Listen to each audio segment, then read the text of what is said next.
Quadro Colóquio Regional discutirá o tema Advocacia, função essencial à justiça. Para debatermos o tema, receberemos o Dr. Jacques Garafa, ele que é presidente da OAB, subseção de Irecê. Dr. Jacques, casado, 2 filhos, ele que é natural do Rio Grande do Sul, só que reside na região de Irecê há mais de 30 anos, sendo já mais de 17 anos exercendo a advocacia. Ele atua nas áreas de família, trabalho, administrativo, até uma similaridade aqui com as áreas que eu também atuo, e está no 2º mandato à frente da OAB subseção de Irecê. E também é procurador concursado do município de Jussara, também aqui na região de Irecê. Dr. Jacques, boa noite, seja bem-vindo ao Papo Legis. Por favor, fique à vontade para fazer o seu histórico pessoal e profissional para o público.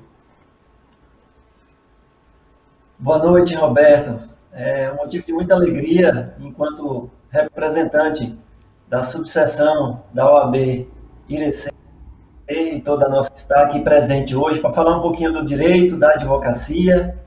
Queria cumprimentar também a nossa magistrada de Monte Chapéu, a doutora Ana Bárbara, que já tivemos a reunião e ótimas referências da sua toda advogada e agora como magistrada na comarca. Queria também saudar o nosso querido Di Moraes, que está lá em São Paulo, né, e logo mais estará presente aí. E claro, saudar os telespectadores da TV Chapada que estão nos ouvindo e aproveitar para, além de agradecer o convite, parabenizar, Roberto, a TV Chapada por essa importante iniciativa.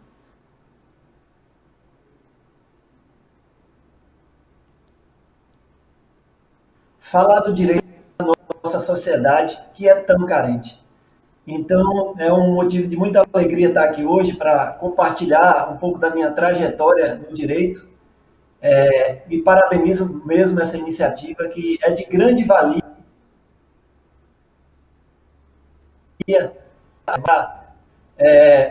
aprendendo um pouquinho mais as leis sobre os direitos deles. E ficou na dúvida se seria engenheira ou advogada no início, né, na carreira jurídica. Desde o início, eu tive a sensibilidade em advogar, em conhecer o direito, as leis, sempre me chamava muito a atenção isso. E logo isso me despertou um interesse maior quando, na adolescência, né, já encaminhando aí para o ensino médio, e logo eu me identifiquei com a área e sempre busquei atuar na área do direito. Foi quando eu ingressei no curso de direito, há muitos anos atrás. Tive que, na época, morar em São Paulo, no interior de São Paulo, porque nosso estado tinha poucas opções do curso de direito na época, e eu fiquei lá por 5 anos. Depois que terminei, fiquei mais 2 anos advogando por lá. Prestei alguns concursos também, mas eu sempre me identifiquei atuando no direito, estando nos dias nos fóruns, nas audiências, no balcão, com os servidores, com os meus colegas, e realmente eu sou um homem apaixonado pelo direito, né? Não me vejo fora da advocacia. Eu sempre digo, se fosse para fazer algum concurso, eu tinha que ser defensor público, porque talvez seja a função pública que mais se aproxima à advocacia. Então, é assim a minha trajetória. Estou aqui na região há 17 anos, depois que voltei de São Paulo, e hoje estou de forma grata e que me honra muito presidindo a OAB subseção de Irecê. Então, essa é a minha trajetória. Como Roberto falou, eu, em que pese ter nascido em outro estado, eu sempre digo que a Bahia me adotou, né? E eu me considero baiano, apesar de ter uma outra naturalidade. E amo muito este povo baiano e a nossa região. Então, alô, alô, Jussara Irecê. Se o doutor Jacques ainda não tem o título de cidadão, está na hora. 30 anos e toda uma dedicação, toda uma trajetória. Eu tenho uma história parecida, doutor Jacques, em relação ao direito. Eu, desde o início, sempre quis. Eu passei no concurso do INSS a primeira vez em 2003 para a cidade de Xique-Xique. Chegando lá, eu já pretendia fazer um curso superior e não tinha possibilidades. Quando a UNEB abriu o curso de letras lá, eu olhei assim, eu digo, eu quero direito, mas letra serve. Então, eu já tenho a possibilidade de fazer uma preparação que eu sabia que seriam áreas afins, né? Questão da comunicação, argumentação, domínio da língua, tudo isso ajuda demais no curso de direito. E aí, fui para um segundo concurso de nível superior, até finalmente conseguir ingressar no curso de direito e hoje está já graduado e advogando. Isso também sempre, desde o início, sempre foquei, visualizei a questão da advocacia por questão mesmo de vocação. Então, tem essa similaridade.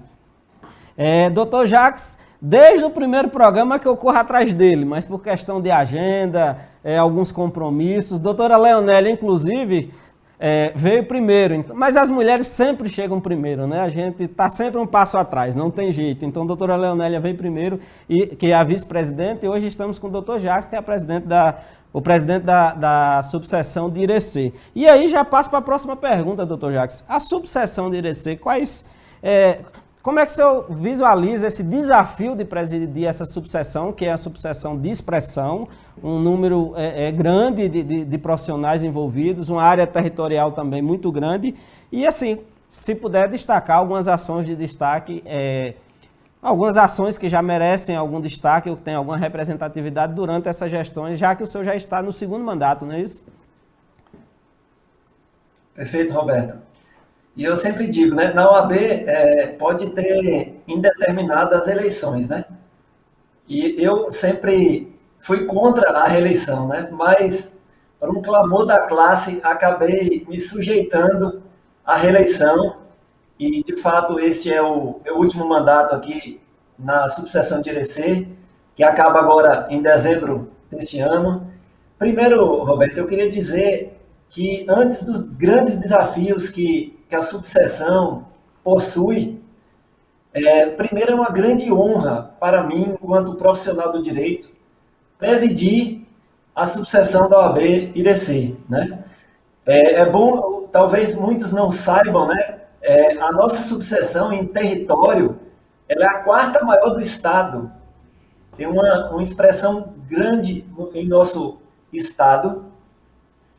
São mais de 20 cidades que compõem a nossa jurisdição. São 9 comarcas, inclusive Monte do Chapéu, né, que é a terceira maior comarca de nossa jurisdição. E aí tem a esfera trabalhista e da Justiça Federal, que amplia muito mais a nossa área territorial, né? Só para os ouvintes e telespectadores terem uma noção, quem mora em boa parte da Chapada, Ceabra, Iraquara, Lençóis, a Justiça Federal, a competência é em Irecê, né? Então, tudo isso deságua aqui em Irecê. De modo que é um grande desafio realmente estar à frente da subseção. E a gente tem que selecionar os desafios, as nossas pautas, enquanto projeto institucional. Eu diria que foram muitos desafios que a gente ainda está buscando alguns deles. O principal deles, ou talvez um dos principais, seria aproximar a OAB da classe e trazer a classe para a OAB. São sexto ano de mandato, do segundo mandato, e a gente percebia que a classe estava muito distante da instituição OAB, e a OAB também não tinha esse feedback, essa aproximação com a classe. Então, nós começamos a ampliar. Como é que a gente faz isso? O que a gente percebeu? Na nossa subseção, quando a gente assumiu, nós tínhamos apenas uma comissão. Então, o que a gente pensou? Nós temos muitas demandas e precisamos que os colegas advogados e advogadas participem da OAB. Foi quando a gente começou a criar comissões da OAB e hoje, com muita alegria a gente fala isso, nós temos 10 comissões. né, em vários ramos, consumidor, previdenciário, que é a sua área do concurso público, né, direitos humanos, ética e prerrogativas, cursos e eventos, OAB vai em escola, enfim, várias comissões que passaram a integrar a OAB e a OAB passou a ser mais participativa. E isso teve um grande alcance social também, porque essas comissões passaram a lidar com temas que eram extremamente sociais, onde a sociedade, o cidadão que está lá do outro lado, que às vezes sequer tem acesso a um advogado, passou a ouvir palestras, eventos, né, todos os nossos eventos sociais que a gente faz questão de trazer informação, a gente faz questão que a sociedade esteja participando. Então, esse eu acho que foi um dos principais desafios e também conquistas para a OAB e para a classe. Nós também ampliamos os serviços em parceria com a Caixa de Assistência dos Advogados da Bahia. Hoje, o nosso delegado, doutor Dival, o anterior, doutor Marcelo, fez e continua fazendo um excelente trabalho. A gente passou a ter mais parcerias, distribuindo serviços, benefícios para os advogados e advogadas. Isso também era um grande desafio que a gente conseguiu concretizar, né? E também outra coisa, como o Roberto bem pontuou, nós tivemos uma participação maciça da advocacia feminina na OAB. Nós criamos em nosso primeiro mandato a Comissão da Mulher Advogada, que faz, eu gosto de ressaltar muito o trabalho da comissão, porque é uma comissão que trabalha de forma silenciosa, né? Então, por ela assistir mulheres, via de regra, que são vítimas da violência, né, em seus lares, a gente tem um trabalho extraordinário desempenhado por as colegas advogadas, hoje presidida por doutora Thaís, que é natural de Imbipeba, e no primeiro mandato pela minha vice-presidente hoje, que é a doutora Leonélia. Então, essa comissão realmente tem um grande papel social e a advocacia feminina se sente representada por essa comissão. Não posso deixar de destacar também que uma grande conquista da nossa subseção foi ampliar o leque de cursos e eventos para a classe, né? Inclusive, Roberto foi um dos colaboradores, é um especialista na área previdenciária e também já nos honrou e com uma excelente palestra que trouxe aqui em nossa subseção. Então, nós ampliamos muito esse leque. Hoje, inclusive, nós conseguimos trazer cursos de pós-graduação que são dados dentro da nossa sede aqui em Irecê, aulas presenciais. Então, isso era um grande desafio que nós conseguimos também concretizar. E aí tem outras demandas mais institucionais, como equipar sala da OAB nos fóruns. Inclusive, eu já falei com a doutora Ana Bárbara, que é um pedido, um velho pedido da OAB, a disposição de um espaço aí no Fórum de Monte Chapéu, para que a classe possa ter um atendimento melhor dos seus clientes, enfim, para que a gente possa desenvolver, né, com qualidade e com conforto a nossa atividade enquanto estiver nos fóruns, né? Então, a gente conseguiu equipar várias comarcas que não tinham salas da OAB. Nós conseguimos colocar como Barra do Mendes, Xique-Xique, né? Ampliamos e melhoramos a nossa sala também aqui da comarca de Irecê. Instalamos também a sala em João Dourado. Enfim, hoje nós só temos Morro do Chapéu, Canarana e Lapão sem essa estrutura, né? Mas a gente espera que a pandemia congelou muitos projetos da OAB. Mas a gente espera que no segundo semestre a gente consiga talvez concretizar essa conquista aí no Morro do Chapéu, em Canarana, que acabaram de receber juízes titulares, né? E também outra situação que era uma demanda muito cara para a OAB era defender o nosso pleno exercício profissional, as nossas prerrogativas. nós fortalecemos a nossa comissão de prerrogativas, de ética, criamos a Procuradoria de Prerrogativas, onde um colega está, né, à disposição para eventuais demandas da classe, em que pese hoje nós estamos sem esse profissional em virtude de uma licença que foi pleiteada. Essas são, em síntese, né, me permita pedir desculpa pela demora, né, porque são tantos desafios que a gente acabou extrapolando um pouco o tempo. Mas esses são, em síntese, talvez os principais desafios que nós tínhamos. Alguns nós concretizamos totalmente, outros parcialmente, mas certamente o trabalho continua e certamente o meu sucessor ou sucessora continuará com esses projetos para dignificar a advocacia e ampliar a atuação da OAB enquanto entidade social. A OAB não pode perder esse foco. A OAB tem um grande e relevante papel social em nossa região.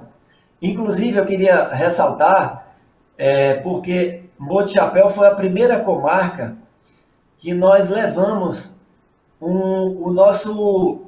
a nossa comissão da OAB vai à escola.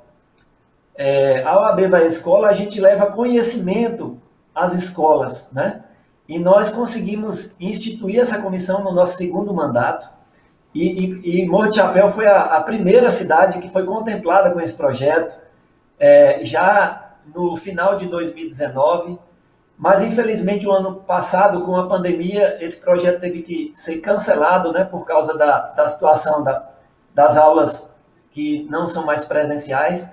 Mas esse é um projeto que nós, é a menina dos olhos enquanto um papel social da OAB, levar informação para as pessoas, como esse canal está levando, né?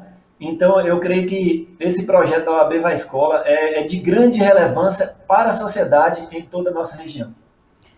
Parabéns, doutor Jacques. Sem problema relacionado a tempo, aqui a gente tem plena liberdade para tratar dos temas na medida do possível. Sem problema. Aqui registrar as participações femininas, na realidade, Papo Leges foi presenteado, com diversas participações femininas. Nós tivemos aqui a doutora Leonélia, vice-presidente, tivemos a doutora Thaís da Paixão, ela que preside a Comissão de Mulheres, doutora Daniela Ponciano, que é presidente da Comissão de Mediação, tivemos doutora Neusângela Freire, que é da Comissão de Previdência. E aí, outras advogadas, Samara Araújo, doutora Ívia Passos, doutora Catiana Souza. Pelo amor de Deus, se eu esquecer algum aqui, não me atira em pedras, porque foram várias participações e participações de forma preponderante de mulheres. Isso é bem interessante. Mas também nós dedicamos o mês de março todinho a participações femininas. Dr. Francis já está agendado conosco, então nos próximos programas, vamos ver a pauta direitinho. Dr. Francis, que é tesoureiro, também participará. Então, parabenizar a OAB pela organização, Dr. Jacques pela disponibilidade e essa aplicação que ele tem para com a causa. Não sei nem como é que sobra tempo para as outras demandas, porque é sempre presente, então sempre a gente tem essa perspectiva de contar com esse apoio institucional. Mandar aqui um abraço para a Débora, que foi quem na realidade foi minha madrinha no meu processo de posse, de preparação toda. Eu não sei se ela ainda permanece na subseção, mas Débora tem recepcionado esses novos advogados e conseguido fazer esse trato. Então, é isso. Doutor Jacques, dentro do nosso tema, a advocacia enquanto função essencial à justiça, aqui a gente remete ao artigo 133 da Constituição, né, que é expresso quanto à função do advogado. O que é que o senhor gostaria de destacar? Eu sei que o senhor já falou um pouquinho de prerrogativas, mas realmente é necessário existir advogado? Qual a importância do advogado para a sociedade e para a justiça como um todo? Roberto, essa pergunta é importantíssima.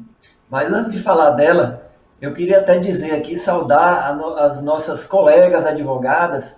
Elas já são a maioria em nossa subseção, né? E, inclusive, a maioria em nossa diretoria. São 3 colegas que participam da diretoria, a doutora Leonélia, a nossa vice-presidente, doutora Juliana, que é a nossa secretária-geral, e doutora Luana, que é a nossa secretária-geral adjunta. Então, uma saudação especial às mulheres que têm contribuído muito, muito mesmo, para o crescimento da ordem da advocacia brasileira. Porque a OAB é conhecida como Ordem dos Advogados do Brasil. Na verdade, já passou da hora de mudar. Tem que mudar para Ordem da Advocacia Brasileira. Ou então, Ordem dos Advogados e das Advogadas do Brasil. Porque as mulheres já são metade em todo o Brasil e não pode haver mais essa colocação preconceituosa da Ordem dos Advogados. Não é. A ordem não é só dos advogados, ao contrário. A ordem é das advogadas e dos advogados do Brasil. Então, foi bom Roberto citar para a gente fazer essa ressalva, que está mais do que na hora de que mudar o nosso nome institucional da OAB. Mas voltando à essencialidade da advocacia na justiça, bem, é uma pergunta intrigante, né? O advogado realmente precisa fazer parte desse processo? A advogada precisa ser esse componente para se chegar até a justiça? Além de ser um princípio constitucional, como bem pontuou Roberto, né?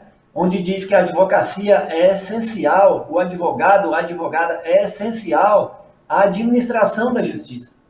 Ou seja, doutora Ana Bárbara jamais poderá julgar sem ter a intervenção, a intermediação deste excelente e indispensável profissional, que é o profissional da advocacia. Não há justiça, definitivamente, sem advogado. Eu sempre digo que quando um cliente bate em nossa porta, Roberto, ele já bateu em várias que não se abriram. E aí eu gosto de usar, inclusive, da sua área, da área previdenciária. Quando ele vai lá no sindicato da entrada do benefício e é indeferido, né? Ele pode até, inclusive, entrar com recurso e tudo mais, mas aquela porta foi fechada para ele. E a porta da advocacia vai se abrir. Esse elo, esse mecanismo, onde é como se fosse uma ponte, uma construção de uma ponte para atravessar um lago, atravessar um rio. A gente vai bater a porta do judiciário e dizer que o INSS se equivocou na análise daquele benefício requerido pelo aquele cidadão.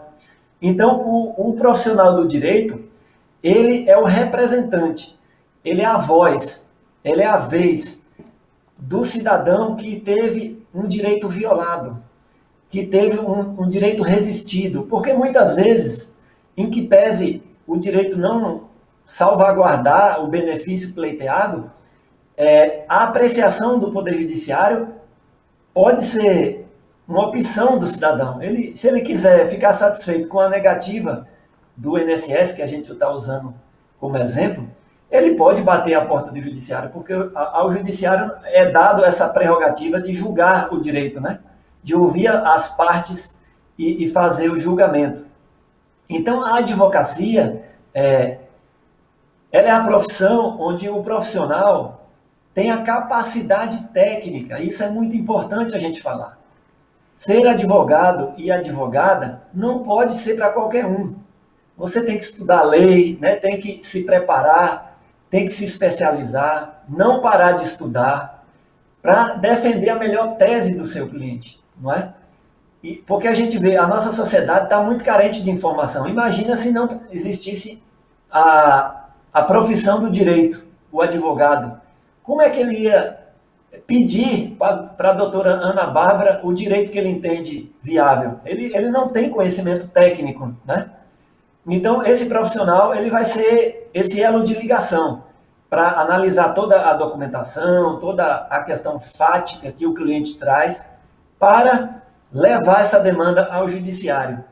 E eu sempre digo, a advocacia, ela luta pela vida, pela liberdade, pelo patrimônio e pela pacificação das relações humanas, das relações sociais. Nós temos esse importante papel. Inclusive, como você bem ponderou, nós temos uma comissão, inclusive, que trata só disso, de mediação e conciliação. Nós precisamos tentar conciliar, ser homens e mulheres pacificadores para encontrar o melhor direito. Né? Quando duas partes chegam em acordo, as duas ficam satisfeitas. Não é? Então, a OAB também tem esse importante papel, enquanto instituição, de fazer essa ponte. E, claro, né, tem os advogados e advogadas competentes, tecnicamente, para bem desempenhar esta função. Então, não há dúvida. A gente coloca muito nos nossos carros, né, que o advogado é indispensável à administração da justiça. Né? Não é só por uma ordem constitucional, não é só porque está lá na Constituição. É uma necessidade social, Assim como é necessário ter o Ministério Público para fiscalizar, a polícia, né, para combater a criminalidade, o judiciário para julgar as demandas, né? Existe a advocacia para ser esse porta-voz da cidadania. E é isso que nós tentamos, né, fazer com muito amor, com muita dedicação, para que os direitos realmente sejam salvaguardados, que a sociedade possa encontrar paz social. Nós temos que ser esse canal para encontrar a paz social e o equilíbrio nas relações sociais. A gente reforça, né, na realidade, a função exatamente da advocacia, além de essencial, ela é indispensável, nas palavras do Dr. Jacques, para a pacificação social e para a concretização dos direitos. Então, o advogado, muitas vezes, ele é ponte, ele é calçada, ele é assento, ele é o momento e o local em que esse desassistido ou aquele que pleiteia determinado direito é onde ele vai buscar amparo e certamente encontrará profissionais com capacidade técnica, porque há uma preparação específica para isso. Alguns colegas que ainda estão nos bancos de faculdade dizem, muito estudo, eu digo, vocês não viram nada. Estuda depois que a gente vai para a prática. O advogado que não estuda diariamente, certamente ele não está cuidando adequadamente dos seus casos, porque a cada processo, a cada cidadão é uma história, é um desafio diferente, são leis a serem consultadas, doutrinas e, acima de tudo, esse lado humano, de saber recepcionar, de saber conduzir, de respeitar e de buscar a última gota que exista lá de esperança na justiça, ir atrás e garantir aquele que realmente titulariza esses direitos. Então, essa função é essencial, a gente faz esse registro aqui. Esse programa é um espaço que a gente tem a oportunidade de discutir com esse profissional. Claro que a gente tem outras pautas, outras demandas, mas principalmente levar essas informações por especialistas à população, fazer um pouco, né, semear um pouco disso, até o nosso slogan diz isso, né? A gente semeia informações na busca realmente de que as pessoas possam colher seus direitos. E a advocacia está nesse meio aí. Dr. Jacques, brilhantes suas palavras, assim, bem específicas, bem precisas, inclusive, mas a gente não pode deixar de comentar também que, como toda profissão, nós temos profissionais e profissionais. Então, o que é que ocorre? Podemos ter também desvios éticos, podemos ter profissionais que não honram a função em si, que na realidade precisam ser expurgados, mas existe todo um caminho a se seguir até lá. Então, em caso de desvio ético do advogado, há muita queixa, muitas vezes relacionadas a honorários, a própria prática do advogado em si. Nesse canal com a comunidade, a gente já viu que a OAB se aproxima com seus projetos sociais, mas há um canal de comunicação com a comunidade, com essa clientela que, porventura, tenha seus direitos violados pelo próprio advogado, né, que deveria defendê-los. O que é que o senhor registra a respeito? Essa questão é muito importante para a OAB. Primeiro, antes de falar os canais, como o cidadão pode procurar a instituição, a gente quer deixar claro para quem está nos ouvindo, nos assistindo, que a Ordem dos Advogados e Advogadas do Brasil não admite, não compactua, não passa pano nos profissionais que violam o nosso Código de Ética e a lei. Inclusive, eu gosto de fazer essa ressalva, em que pese nós termos um número gigantesco de profissionais, né, comparado, por exemplo, com promotores, juízes e demais outros membros dessa engrenagem justiça, a OAB pune muitos colegas que se desviam da lei, né? Então, por diversas vezes nós recebemos do nosso Tribunal de Ética que fica em Salvador, comunicados de suspensão e até exclusão de alguns colegas que, dependendo da infração, podem perder, inclusive, a carteira da OAB, né? Então, a OAB não compactua, eu quero deixar claro isso. Toda e qualquer demanda que chegar à nossa subseção, não tem poder de deliberar, de julgar, né? A gente envia para o Tribunal de Ética que fica em Salvador. Mas para a população quer saber a prática. Doutor, eu tive um problema com o advogado, com a minha advogada. Como é que eu faço para resolver? A primeira coisa, a gente orienta o cidadão que está com esse problema, é que se houve essa divergência entre o advogado e o cliente, isso faz parte de uma relação atual. O advogado foi contratado para ajuizar, prestar uma consultoria, até parecer jurídico, ou uma própria consulta, né? Todos esses são os serviços disponíveis. O que a gente orienta inicialmente? Então, procure essa advogada para conversar e resolver a divergência, né? É importante manter esse diálogo. Nós não podemos já fechar todas as portas para tentar solucionar um problema que pode existir e pode ser contornável, pode ser solucionado com uma boa conversa, às vezes uma explicação mais calma, né, sobre a situação do processo, o que realmente aconteceu, né? É muito importante que o advogado também tenha esse cuidado, de forma cuidadosa para o seu cliente, todos os riscos que existem no processo. Então, esse diálogo é essencial. Nós não recebemos nenhuma demanda se não houve esse contato prévio do profissional. A gente orienta que faça isso, né? A maioria dos casos realmente já vai até a OAB quando não há mais diálogo. Diz que o advogado não está tendo conseguindo para tentar solucionar. Então a gente recebe a demanda. Os canais, como é que é feito? Nós temos o canal presencial, que é a nossa sede aqui em Irecê. Quem mora próximo a Irecê, a nossa sede, a gente recebe o expediente. Temos o servidor que recebe a reclamação por escrito. Se a pessoa não tem como fazer na hora, pode ligar para a OAB, eu vou passar o contato aqui.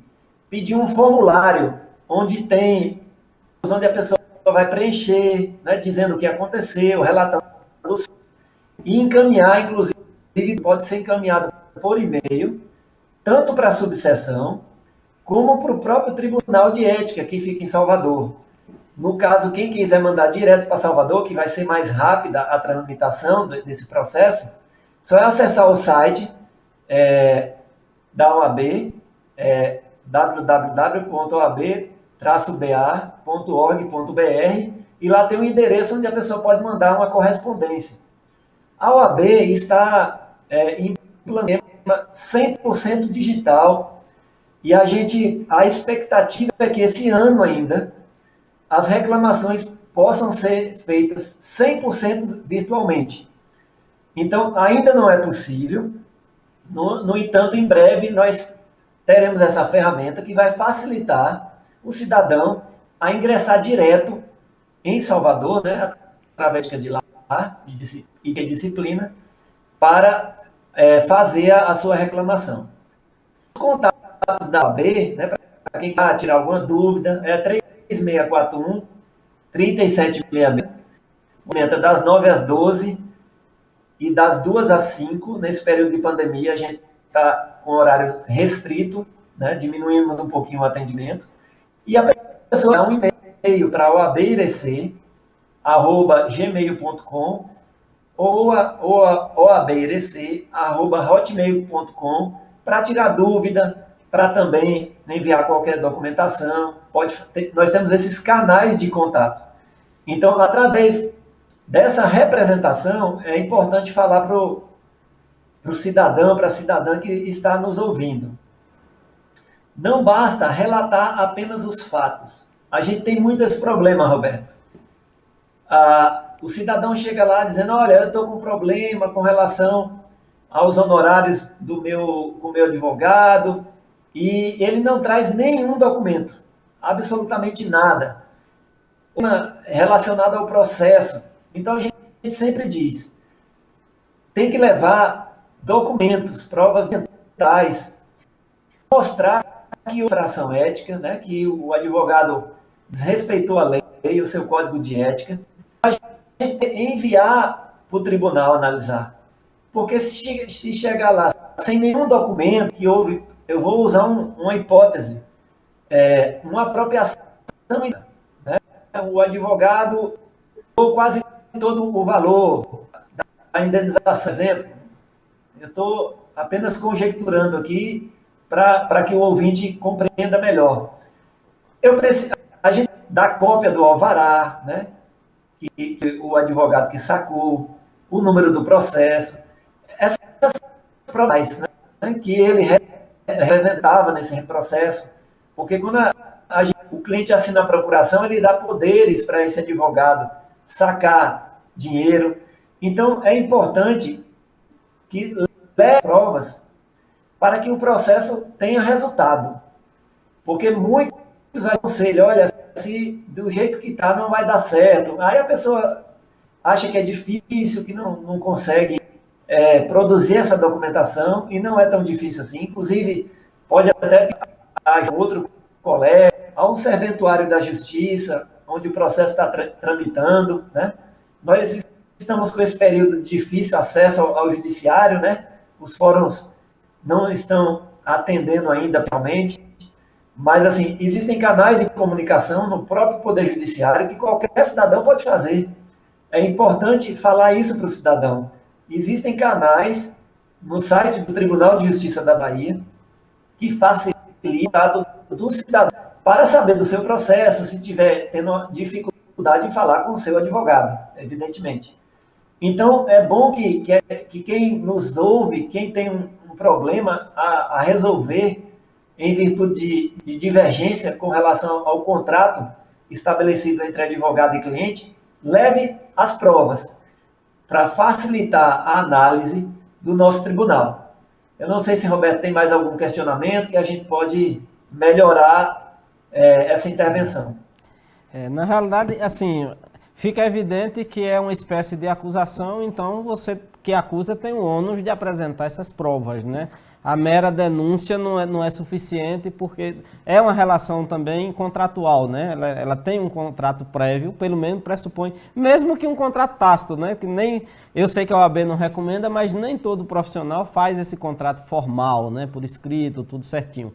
Mas assim, doutor, até para acrescentar um tema um pouco cabeludo, digamos assim, que provoca uma certa discussão, às vezes até tabu, mas assim, os honorários em si, quais são os limites para a cobrança? Porque eu sei que boa parte desses esses problemas e essas denúncias de desvio ético passam por esse tema honorários, né? Verdade. É mais uma relação entre cliente e advogado que tem que ser muito...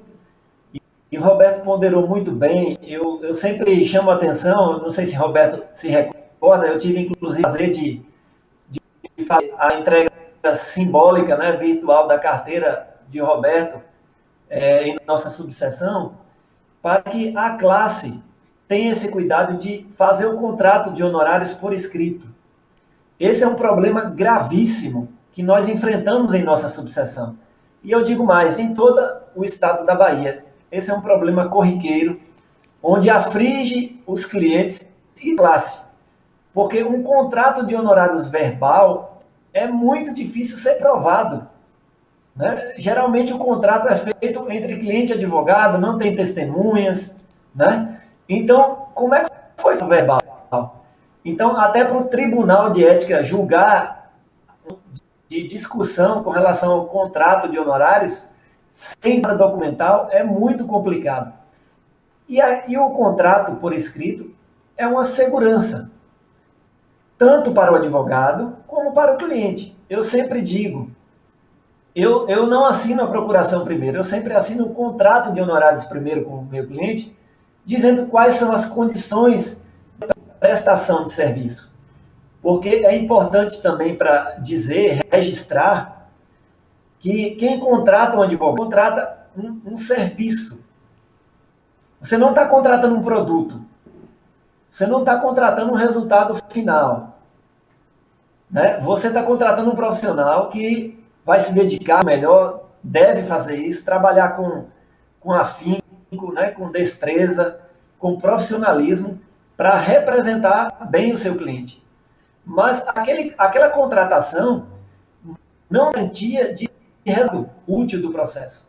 Né? Vamos usar mais uma vez o exemplo do benefício que foi negado lá no INSS, a pessoa procurou o advogado, entrou com ação de audiência, o INSS novamente disse que a pessoa não tinha direito, teve audiência, ouviu testemunha, ouviu a parte e entendeu que realmente ele não tinha direito.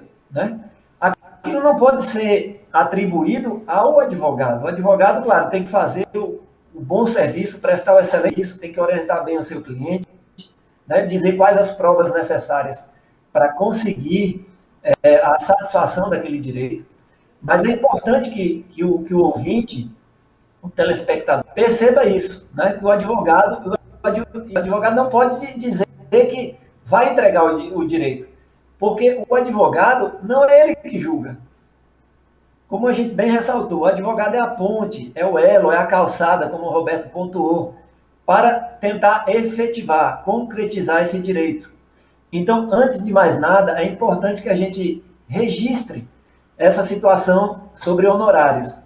Uma coisa, antes mesmo de falar, questão de percentual, qual é a prática, o que é vedado pelo nosso Código de Ética, o cidadão deve contratar o advogado que ele tem referência. O advogado que ele conhece, que ele confia. Porque, Roberto, nós temos muitos problemas de um cliente, de uma pessoa chegar na OAB e falar: olha, eu vim aqui fazer uma denúncia contra o meu advogado ou minha advogada. E ele não sabe nem o nome. Ele não sabe nem onde é o escritório. E aqui eu deixo um recado para o cidadão que nos ouve. Não contrate ninguém que bata na sua porta. Pessoas vendendo serviços de advogados que, inclusive, estão infringindo o nosso Código de Ética. Certeza. Advogado não pode ir na porta de cliente, procurar cliente em povoado, onde quer que seja, em delegacia. Não contrate mais. Sabe por quê? Porque além dele não ser ético, está violando o nosso estatuto e nosso Código de Ética, possivelmente ele não é um bom profissional. Que o profissional que se preza, ele não violaria o nosso estatuto e o nosso Código de Ética. Então, ao cidadão que nos ouve, tenha cuidado na hora de contratar. Contrate quem você conheça, quem você tem referência. Às vezes, evidentemente, a gente não conhece nenhum advogado, nenhuma advogada. Busque em seu vizinho, em seu parente, se ele conhece alguém de confiança, que já trabalhou em algum processo. Não se iluda com promessas fáceis. O advogado que bate na sua porta, ou quem quer que seja mando dele, dizendo que vai ganhar processo, que vai lhe dar dinheiro, isto é um golpe. Provavelmente ele vai lhe trazer um enorme prejuízo. Pois bem, vamos agora falar o que é permitido na contratação, qual é o limite, qual é o valor mínimo, qual é o valor máximo desse contrato de honorários. Primeira coisa que a gente diz, e isso para quem é advogado e advogada sabe disso, a própria OAB tabelou a relação contratual com o cliente. as áreas previdenciária, criminal, direito de família, até uma consulta, o advogado tem o direito, e eu digo até não só direito, o dever de cobrar a consulta de um cliente que bate na porta do seu escritório. Tudo isso é tabelado pela OAB. Agora, isso é uma orientação, é o valor mínimo que o advogado deve cobrar do seu cliente. Evidentemente que muitas situações o cliente tem uma situação de dificuldade financeira, onde você tem muitos colegas, inclusive, e isso certamente algum ouvinte vai confirmar, já conseguiu um advogado que fez um processo, uma ação de alimentos, né? Uma audiência no fórum e não cobrou nada. E isso é importante dizer como a advocacia é importante para a sociedade, né? Porque muitos advogados trabalham nessas causas onde não tem defensoria pública, como é o caso de Morro do Chapéu, onde o advogado tem que fazer o papel do defensor, né? E eu não sei se a doutora Ana Bárbara ainda está nos ouvindo, a gente tem uma campanha institucional de que a atuação desses profissionais, enquanto defensor dativo, né? Ele está assistindo um cidadão, enquanto era o Estado que era para estar lá, né? Através do defensor público, que a nossa querida magistrada arbitre os honorários para que o Estado da Bahia pague por esse serviço. Porque a advocacia, ela não é empregada de nenhum governador, de nenhum prefeito, de nenhum presidente. E quando nós, de forma de boa vontade, vamos dizer assim, acabamos de exercer o papel que é do Estado, nada mais justo que o advogado, a advocacia, ser remunerada por isso. Então, é importante dizer para quem nos ouve essa situação. Então, tem essa orientação, que é a nossa tabela da OAB de honorários, que lá fala os valores mínimos que o advogado pode estabelecer. O que ocorre na prática, né? Aí a gente tem várias áreas de atuação, mas a gente vai falar das duas mais, talvez, comuns para o cidadão que nos ouve. É a área de juizado de pequenas causas, né? Falando bem simploriamente, causas de pequena complexidade, que não há dificuldade, e também vamos tratar da área previdenciária, né? Nossa região é uma região eminentemente agrícola, onde tem muitos processos contra o INSS. A regra de prática, isso é absolutamente legal e moral, é a prática de 30% sobre o proveito econômico do cliente. Tá? No caso previdenciário, há a possibilidade do advogado cobrar também pela implantação do benefício. Não é só aqueles retroativos, os atrasados que todo mundo fala, né? Ele pode também cobrar, isso é plenamente legal, desde que seja contratado, na hora da assinatura do contrato, o advogado fale isso para o seu cliente, né, para ele ficar ciente, para não ter nenhuma divergência. O advogado previdencialista, ele pode sim cobrar pela implantação do benefício. O que é isso? É quando a pessoa começa a receber todo mês, né? Então, nossa tabela tem esse regramento, né, sobre essa situação. O que é vedado, o que é proibido pelo nosso estatuto e também pelas decisões dos tribunais de ética, especialmente aqui da Bahia, em que pese não existir um valor máximo, Roberto, do valor dos honorários. Qual é o entendimento hoje que está acontecendo? O advogado ou a advogada, ele não pode receber, não pode ter um proveito econômico igual ou superior ao cliente dele. Tá? Então, vamos trabalhar um caso hipotético. Deu R$10.000 a indenização. O advogado não pode cobrar 5.000 a mais. Né? 5.000 para baixo, ele pode, porque aí seria menos de 50%.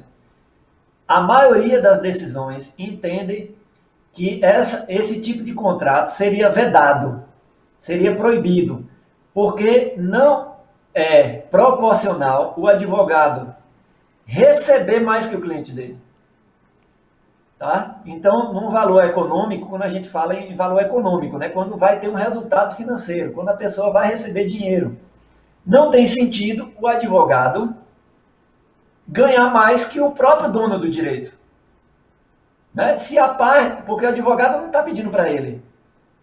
O advogado está pedindo para o cliente, ele está representando o cliente. Então, não é razoável, né? Eu sou desse entendimento também, que o advogado vai ter um resultado maior que o próprio dono do direito, né? Então, é desproporcional e incoerente no aspecto moral e legal, na nossa visão. Então, essa talvez seja uma dúvida, né, frequente do cidadão que contrata advogado, né? Então, é bom que se observe. Mas sempre isso impede que o cliente dê mais do que é contratado? Não. Eu gosto de usar um exemplo interessante que aconteceu na minha advocacia. E ficou marcante para mim, Roberto. Eu fiz um contrato de 35% numa determinada prestação de serviço e um processo que durou 11 anos. 11 anos. 11 anos trabalhando de graça, gastando dinheiro para viajar de uma cidade para outra, indo com o meu cliente. Ele era pobre, né? Ele não tinha condições de pagar nem a minha gasolina. E graças a Deus, né? E à justiça, esse processo eu recebi depois de 11 anos. E ele falou: doutor Jacques, eu não posso lhe pagar só 35% não. O senhor aceita receber mais? Eu fiquei extremamente surpreso, né, com essa postura do meu cliente, né? Eu falei: olha, o senhor tem obrigação contratual comigo em 35%, né? E é isso que o senhor deve para mim.